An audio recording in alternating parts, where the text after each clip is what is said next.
Daily. Taste the Daily. ராஜகம்பீரனப்பா என்னன்னா ஒரு ஆட்சியில குற்றச்சாட்டுகள் வரும் அது வந்து அதுவும் திமுக ஆட்சினாவே அவங்க எல்லாம் குற்றச்சாட்டுகள் அதிகமா வரும் ஊழல் கமிஷன் கரப்ஷன் எல்லாம் அவங்க எதிர்க்கட்சி சொல்லதான் செய்வாங்க ஆனா ஒரு லிஸ்டே போடுறாங்களே இவ்வளவு அமைச்சர்களும் இவ்வளவு ஊழல்ல ஈடுபட்டாங்கன்னா என்ன இது கடந்த 10 ஆண்டுகளில் 2011 இருந்து 21 வரைக்குமே நிரப்பப்படாத பணியிடங்களை நிரப்பப்பட வேண்டும் என்பதற்காக அண்ணா பல்கலைக்கழகத்தால இணையதளத்தில் அறிவிக்கப்பட்டு முறைப்படி தேர்வு நடத்தி அதன் வழியாக தேர்வு செய்யப்பட்டவர்களுக்கு வேலை வாய்ப்பு வழங்கினதுல போய் இவ்வளவு கொடுத்துட்டாங்க அவ்வளவு கொடுத்துட்டாங்கன்னு சொல்ற கட்டுக்கதைகள் இருக்குல்ல சொன்னது கட்டுக்கதை அமலாக்கத்துறைக்கும் சாதாரண காவல்துறைக்கும் ஒரு வேறுபாடு இருக்கு உங்களுக்கு தெரியுமா அது அமலாக்கத்துறைக்கும்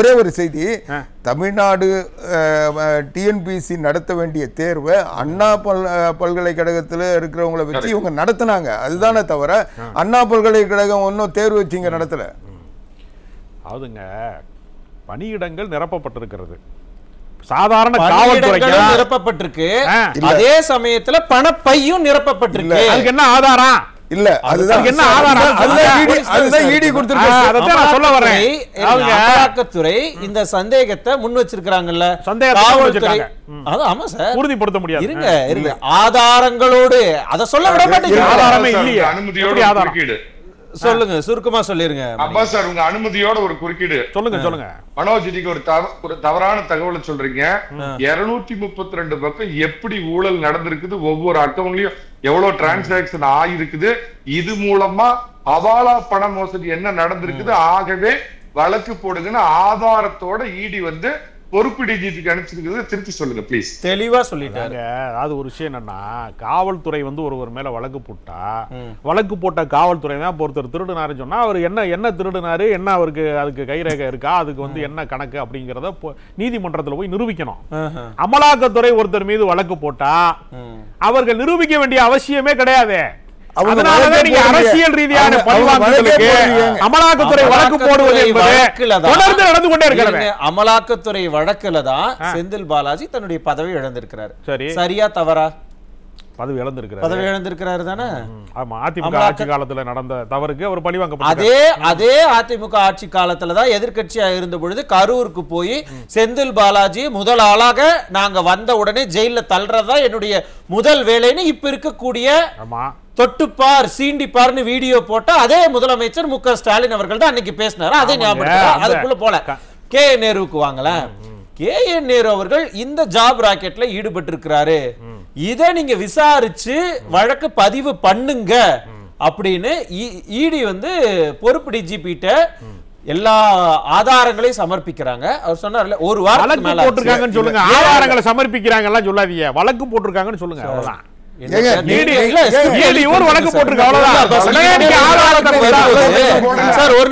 விவாதத்துக்கு வரும்போது ஒரு பேப்பர் எடுத்துட்டு வந்து ஸ்கிரிப்ட் எழுதி கொடுத்துருங்க என்ன பேசணும்னு நீங்களே சொல்லுங்க நான் என்ன நீங்க என்ன வேணாலும் பேசுங்க ஆதாரம் இருக்குங்க நீங்க எப்படி இருக்கு என்ன ஆதாரம் இருக்கு அப்ப என்ன ஆதாரம் இருக்கு இத விட என்ன ஆதாரம் 252 பக்கம் கொடுத்த விவரங்கள் பேப்பர் இருக்குல வெறும் பேப்பர் கொடுத்தாங்களா நீங்க 240 பக்கத்துக்கு என்ன கொடுத்தாங்க அந்த 150 அப்பாயின்ட்மென்ட்ல அந்த பேர் செலக்ஷன் முன்னாலேயே சொல்றாங்க அதுல இந்த ஊர்ல இந்த பேர்ல அவங்க வந்து 25 சென்ட் இவங்க 35 அந்த சென்ட் எல்லாம் லைனா இருக்கு வரேன் சார் சொல்லுங்க மணிகண்டன் கோட் வேர்ட்ல இவங்க என்ன போட்டுருக்காங்களோ அது திரு அப்பாஸ் அவர்களுக்கு ரொம்ப மெத்த பணியோட ஒரு கேள்வி கேட்கிறேன் நீங்க ஒரு மூத்த பத்திரிகையாளர் பிரெடிகேட் அஃபென்ஸ் இல்லாம ஈடி யாரு மேலேயும் வழக்கு பதிவு செய்ய முடியாது பாருங்க இதற்கான ஆதாரம் இவ்வளவு மணி டிரான்சாக்சன் நடந்திருக்குது அப்படின்னு ஆதாரத்தை தமிழ்நாடு டிஜிபி கொடுத்திருக்கு நான் என்ன சொல்றேன்னா நம்ம திராவிட மாடல் ஆட்சி திராவிட போலீஸ் டீச்சரின் மனைவி சந்தேகத்திற்கு அப்பாற்பட்டவரா இருக்கும் இந்த ஈடி பொய் சொல்றாயா வா சிபிசிஐடி புடி உடனே இந்த வழக்கு விசாரணை நடத்தி இது பண்ணு ஒரு எஃப்ஐஆர் போடுங்க சார் போதும் ஒரு எஃப்ஐஆர் போட்டு நேரு தூய்மையான ஒரு குற்றமற்றவர் இவரு அப்படி புண்ணியவான் அப்படின்னு நம்ம நிரூபிக்கிறதுக்கு என்ன சார் நமக்கு பிரச்சனை சொல்லுங்க பாஸ் நியாயமான கேள்விதானே ஆமா அவருங்க அவர் குற்றமற்றவர் என்பதை அமலாக்கத்துறையில அவர் நிரூபிப்பாரு அதை வந்து அந்த வழக்கை வந்து வழக்கு யார் போடணும்? அவர் ஒண்ணும் பதுங்கல. முதல்ல நீங்க ஒரு தவறான கருத்து திரும்ப திரும்ப சொல்றீங்க. அவர்தான் அந்த விளக்கத்தை சொன்னாரு. வழக்கு யார் போடணும்? ஃபர்ஸ்ட் காவல்துறை தானே வழக்கு போடணும். காவல்துறை வழக்கு போட்டா தானே அமலாக்கத்துறையில போய் இவர் நிரூபிக்கவே முடியும். காவல்துறை ஏன் இன்னும் வழக்கு போடாம வச்சிருக்காங்க? அதுக்கான முகாந்திரம் இல்ல. இல்ல அத சொல்லுங்க. இருங்க ஒரே நான் கேக்குற ஒரே ஒரு கேள்வி கேக்குறேன், சொல்லுங்க மனோஜ் சார். நான் என்ன கேக்குறேன்னா, இந்த பணியிடங்கள் நிரப்பப்பட்டுச்சல, பணியிட நிரப்பப்பட்டுச்சல, விண்ணப்பதாரர்கள் யாராவது முறைகேடு நடந்ததா அந்த புகார் இதுவரைக்கும் 100 பேருக்கு மேல கொடுப்பாங்க. இதே அண்ணா யூனிவர்சிட்டி நீங்க சொன்ன அதே அண்ணா யூனிவர்சிட்டி நடத்திய தேர்வுல எழுதின ஒரு தேர்வர் நான் வச்சிருக்கேன் ஆதாரத்தோட. 1,00,000 மேல மேற்பட்டவங்க 1,00,000 எழுதிருக்காங்க. அவரே வந்து சொல்றாரு அங்க என்ன நடந்தது. அந்த கொஸ்டின் பேப்பர் பிரிக்கும் பொழுதே நான் பாக்குறேன் ஆல்ரெடி அங்க பிரிச்சிருந்தது. அத பத்தி நான் கேள்வி கேட்கிறேன். உடனே மினிஸ்டரோட பிஏ எனக்கு லைன்ல வந்து என்கிட்ட பேசுறாரு. உங்களுக்கு வந்து 20 லட்சம் 25 லட்சம் கொடுத்துருங்க, உங்களுக்கு நம்ம ரெடி பண்ணி கொடுத்துடலான்னு அவரே சொல்றாரு. என்ன இது அப்படின்னு சமூக வலைதள பக்கத்துல எழுதின அந்த ஆதாரங்கள்லாம் இருக்கு. அது போக அவர் தான் சொன்னார் இல்லையா, இடி ரொம்ப தெளிவாக இத்தனை பக்கங்களுக்கு 240 பக்கங்களுக்கு மேல ஆதாரங்களை வச்சிருக்கிறாங்க. அதையெல்லாம் நீங்க விசாரிக்காம வழக்கு பதிவு பண்ணாங்க. நாங்க குற்றமற்றவர் சொல்லிக்கிட்டே இருந்து என்ன பிரயோஜனம்? 1000 கோடி வந்து ஊழல் செய்தார் அஜித் பவார்னு சொல்லிட்டு துணை முதலமைச்சரா பாஜக அவரை கொண்டு வந்திருக்காங்க. இன்னும் வரலையே. நம்ம ஊர்ல முதல்ல பாருங்க சார், சீனாவுல நடக்குது. தமிழ்நாட்டை பேசுங்களேன். அப்ப தமிழ்நாட்டை பேச மாட்டீங்க. அமலாக்கத்துறை யார் கட்டுப்பாடு? அமலாக்கத்துறை யார்கிட்ட இருக்கட்டும். மத்திய அரசு ஒரு புகார் கொடுத்தாங்களா? புகார் பதிவு பண்ண யோகியதை இருக்கு உங்களுக்கு? யார் கட்டுப்பாட்டுல இருக்கு? லஞ்ச ஒழிப்புத்துறை யார் கட்டுப்பாட்டுல இருக்குது? மாநில அரசு கட்டுப்பாட்டுல இருக்கு. மாநில அரசு ஏன் புகார் இத பாருங்க, இவங்களா போய் பள்ளத்துல விடுறாங்க. இவங்க புகாரை வந்து பதிவு பண்ணலன்னா ஏன் இந்த டைம் எடுத்துட்டு இருக்காங்கன்னா, இந்த இவர் சொன்னார்ல, பாதிக்கப்பட்டவர் அல்லது தேர்வு எழுதினவர், தேர்வு விண்ணப்பிச்சவர் எல்லாம் புகார் கொடுப்பாங்க. என்ன கொடுப்பாங்கன்னா நீதிமன்றத்தில் கொடுப்பாங்க. என்ன கொடுப்பாங்கன்னா, இந்த புகார் வந்து தமிழ்நாடு காவல்துறை இதை பதிவு செய்யல, அத பதிவே செய்யாதவங்க எப்படி நேர்மையான விசாரணை நடத்துவாங்க? அதனால சிபிஐ விசாரணை வேணும்னு கேட்பாங்க. இப்ப நீங்க சொன்னீங்களா ஏன் புகார் கொடுக்கல அப்படின்னு. செந்தில் பாலாஜி வழக்கு வரும்பொழுது அவர் வந்து அமைச்சராக தொடரணும்னு உச்சநீதிமன்றம் வரைக்கும் போனாரா? அப்ப உச்சநீதிமன்றம் என்ன கேட்டுச்சு? நீங்க இதே துறையில அமைச்சரா இருக்கிறீங்க, இந்த துறையில தான் உங்ககிட்ட பணம் கொடுத்து சேர்ந்தவங்க எல்லாமும் இருக்கிறாங்க, நீங்க அமைச்சரா இருந்தா அவங்க எப்படி பயம் இல்லாம வந்து பேசுவாங்க அப்படின்னு சொல்லி தானே அமைச்சர் பதவியிலிருந்து தூக்குனாங்க. அதே இதை இந்த இடத்துல பொருத்தி பாருங்க. இதே உள்ளாட்சி துறைக்கு வேலைக்கு வேணும்னா நீங்க காசு கொடுங்கன்னு தானே வாங்குனீங்க. அவங்க வந்து நீங்க ஏன் கம்ப்ளைண்ட் கொடுக்கல, வெளிப்படையா ஏன் கொடுக்கலன்னு நீங்க கேட்கறது, எவெல்லாம் கம்ப்ளைண்ட் கொடுத்திருக்கான்னு நான் பாக்குறேன் அப்படின்னு மிரட்டுற மாதிரி இல்லையா? நீ அமலாக்கத்துறைங்கிற அப்ப என்ன பண்றீங்க?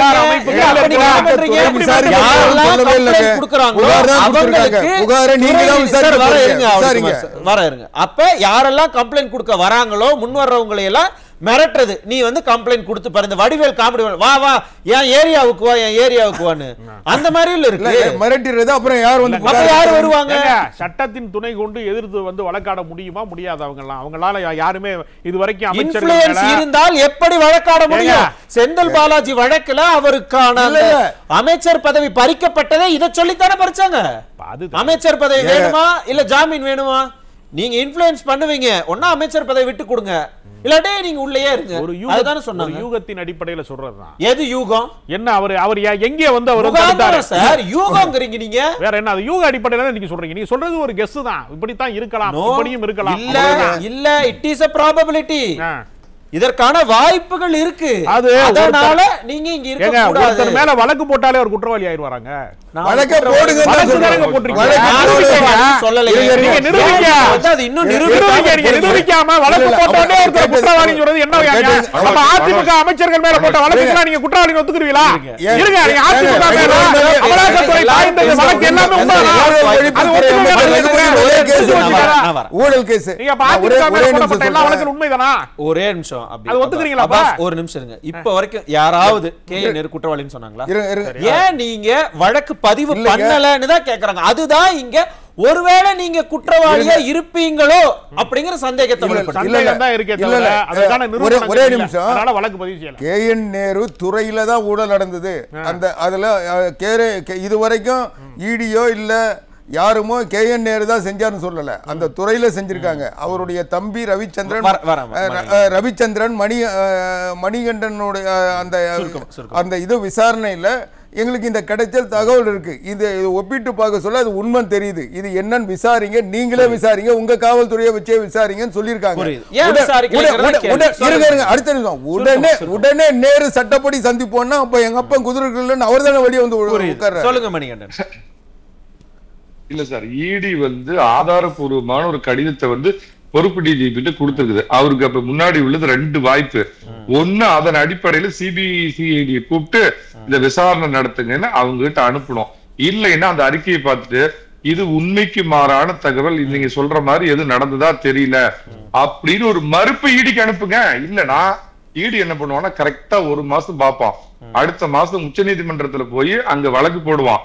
உங்களுக்கு ரொம்ப வேண்டப்பட்ட உச்ச நீதிமன்ற தலைமை நீதிபதியும் ரிட்டையர்ட் ஆக போறாரு. அப்படிங்கிறப்ப உச்ச நீதிமன்றம் என்ன சொல்லும்னா, மணிகண்டன் பாத்தீங்களா இப்படியான கமெண்ட் எல்லாம் தயவு செஞ்சு தவிர்த்துருங்க. No please be genuine.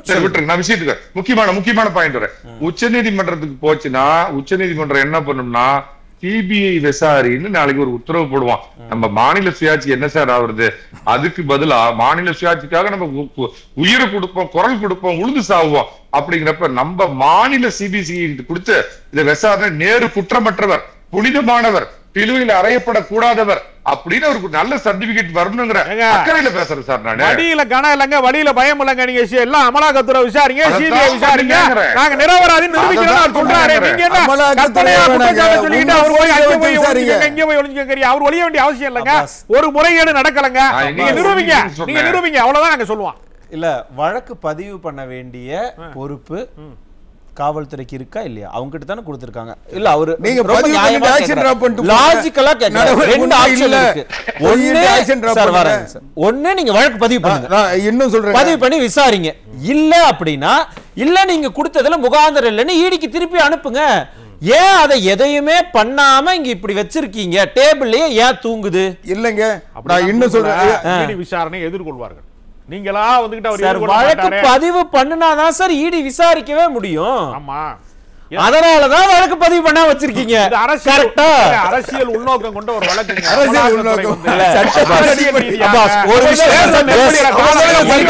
அரசியல் உள்நோக்கம் கொண்டதுதான், இதை நான் ஒத்துக்கிறேன். எஸ், இது அரசியல் உள்நோக்கம் கொண்டதுதான். எங்க வழக்கு பதிவு பண்ணுனா ஈடி விசாரணையை தொடங்கிடுவாங்களோன்னு காவல்துறையை கையில வச்சுக்கிட்டு இருக்க முதலமைச்சர் பயப்படுறாரு அப்படின்னு அவங்க சொன்னாங்கன்னா அது லாஜிக்கா இருக்கா இல்லையா? அப்படி பயப்படலன்னா நீங்க வழக்கு பதிவு பண்ணிருக்கணும்ல. பாஜக அரசாங்கம் அதிகார அத்துமீறல்ல ஒரு அமைச்சர் மீது அபாண்ட பழி சொல்லுகிற போது அதற்கு உடந்தையாக மாநில அரசு இருக்க வேண்டிய அவசியம் கிடையாதுங்க. சரி இருங்க, அப்ப உங்க பக்கத்துக்கே வரேன். லஞ்ச ஒழிப்புத்துறை உங்க கையில தானே இருக்கு. ஏன் லஞ்ச ஒழிப்புத்துறை மூலமாக ஒரு வழக்கு பதிவு பண்ணுங்க. இவர் மேல இந்த மாதிரியான குற்றச்சாட்டுகள் எழுந்திருக்கு, ஆமாவா இல்லையா, இவர் செஞ்சாரா இல்லையா, விசாரணை பண்ண வேண்டியதானே. அதை சட்டபூர்வமாக சந்திப்போம் சார். நீங்க சட்டபூர்வமா சொல்லி எத்தனை நாள் பிரச்சனையே அல்ல, அது சந்திப்போம்.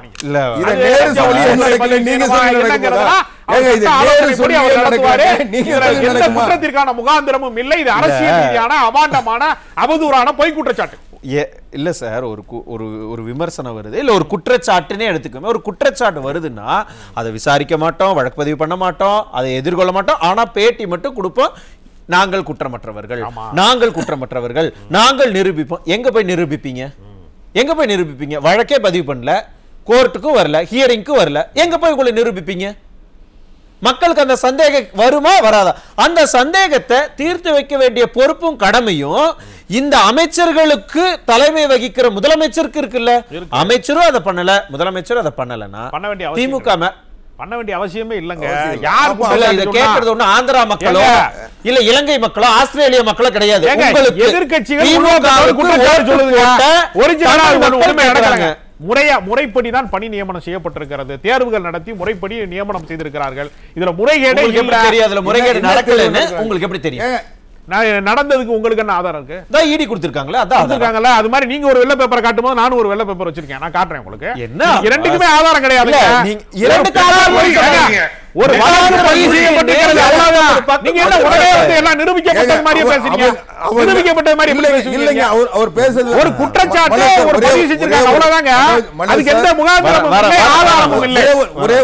அவர் பேசுறதுல எந்த இதுவும் கிடையாது. நிரூபிக்கங்கறேன். நீங்க அவ்வளவு அதிகாரம் மிக்கவர்கள், நீங்க நிரூபிங்க. ஈடியை கையில வச்சிருக்கறவங்க நிரூபிங்க. நான் ஒரே ஒரு நிரூபிக்க வேண்டியவர்கள் நிரூபிங்க, அவ்வளவுதான். இததான் இன்னைக்கு சில பத்திரிகையில நான் செய்தியா படிச்சேன். அன்பில் மகேஷனுடைய ஆதரவாளர்கள் திரட்டி தந்த செய்தியின் அடிப்படையில் தான் இதுல பெரும்பகுதி அவங்களுக்கு போய் சேர்ந்திருக்கு. அதனால நேரு அனுப்புறதுக்கு இதுதான் வழின்னு அவங்க முடிவு பண்ணி வச்சிருக்காங்க. அதனால உட்கட்சி பூசல்னு சொல்ல வரீங்களா? அன்பில் மகேஷனுடைய ஆதரவாளராக இருப்பாரோன்னு எனக்கு சந்தேகம். எனக்கு அப்படி ஒரு அவசியம் இல்ல. இது நீங்க எதுக்கு உள்ள கற்பிக்காதீங்க. இது தப்பு சார். இல்ல ஆவடிக்குமார் சார், இல்ல யூ ஆர் சிங்கர், இல்ல நோ பர்சனல் அட்டாக்ஸ். நோ நீ உள்ள கற்பிக்காதீங்க. அத நீங்க வந்து தனிப்பட்ட முறையில் நோ பர்சனல் அட்டாக்ஸ் அத நானே அலோவ் பண்ண மாட்டேன். இல்ல சார், அவர் வைத்திருக்கிற கோணம் வந்து ரொம்ப முக்கியமானது. ஏன்னா உள்கட்சிக்குள்ளேயே தான் எனக்கு எதிராக இந்த தகவல்கள் எல்லாம் திரட்டப்பட்டிருக்குங்கிற கம்ப்ளைண்ட்டை அவர் சொன்னதாக தொடர்ந்து இந்த ஒரு வாரமாக செய்திகள்லாம் வந்துகிட்டு இருக்கு. இதுவும் யூகங்களின் அடிப்படையிலான செய்தி மாதிரியே சொல்றீங்க. அதை எப்படி நான் ஏத்துக்கிறது? அப்ப அதிமுக கூட்டணி அதையெல்லாம் பத்தி பேசினா மட்டும் இல்ல இது நடந்துச்சு, அவர் அப்படி பேசினாரு, அவர் இப்படி பேசினாரு, அங்கிருந்து வெளியில போனவர் இதை சொன்னாரு, அங்கிருந்து உள்ள வந்தவர் அதை சொன்னாருன்னு மட்டும் எப்படி கான்ஃபிடென்ட்டா சொல்றீங்க? அதெல்லாம் நடந்துதா? சிசிடிவில பாத்தீங்களா? அதெல்லாம் யாரு பேசுறீங்களா? அவங்ககிட்ட கேளுங்க, நான் பேசல. பொதுவாகவே திமுக ஆதரவாளர்கள் அத சொல்றாங்கல்ல, ஆனா திமுகக்குள்ள நடந்தனா இல்ல இதெல்லாம் யூகம் அப்படின்னா, அப்ப உண்மையாலுமே அந்த நெரட்டிவ்ங்கிறது அதிமுகவுக்கு எதிராகவும் இருக்கணும். திமுகவுக்குள்ள யாரெல்லாம் தலைமைக்கு நெருக்கமா இருக்கிறாங்களோ அவங்களுக்கு எகென்ஸ்டா என்னவா இருக்கோ அதெல்லாம் அப்படியே தட்டி விட்டு போயிடலாம். அமலாக்கத்துறை இன்னும் பல பேர் மேல பொய் வழக்கு போடுவார்கள். நிரூபிக்கப்பட முடியாத வழக்குகளை தான் போடுவாங்க. ஏதாவது ஒரு அவதூறு பரப்பி தேர்தலிலே திமுகவை தோற்கடிக்க வேண்டும் என்பதை மத்திய அரசாங்கத்தின் விசாரணை அமைப்பு, லஞ்ச ஒழிப்புத்துறை கூட அதே தான் பண்ணுமோ சார். விசாரணை அமைப்பின் மூலமாக ஏவி விடுகிறார்கள். மத்திய அரசாங்க ஒழிப்புத்துறை அமைப்புகள் மூலமாக அப்ப மத்திய அரசாங்கம் ஏவி விடுறாங்க. மாநில அரசின் கட்டுப்பாட்டில் இருக்கிற லஞ்ச ஒழிப்புத்துறையும் இதே மாதிரி தான் ஏவி விட போறீங்க.